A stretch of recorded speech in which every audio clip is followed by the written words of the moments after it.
ได้กับงอว่าพื้นหลัง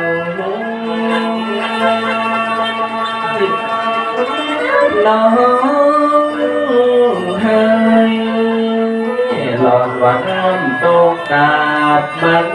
ว่าจะไหลกับคืนไปจะปีคนมนุษย์มันบ่สุดวิสัยถึงว่าใครได้เกิดมาใต้ลูกฟ้าโอ้กันดีๆเธอแม่จีกับอามันเข้าทางการดีเปรียบเหมือนดอกไม้ที่กำลังเป็นจีบ่มีแมงจี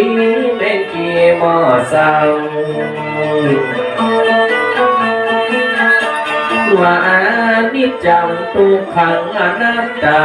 คนเฮาเกิดมาเอาอย่างแน่บ่ได้อย่าย่อมือสาผามือขึ้นไว้จังสอบบ้านเมืองจังไปวันนี้อาจารย์เข้มขังกับแม่จำเนียนที่มาลำไรไข่การสอส่งวิญญาณสอบ้านไหลนาก่อนอย่าใครขี้ยากับจาดังสอน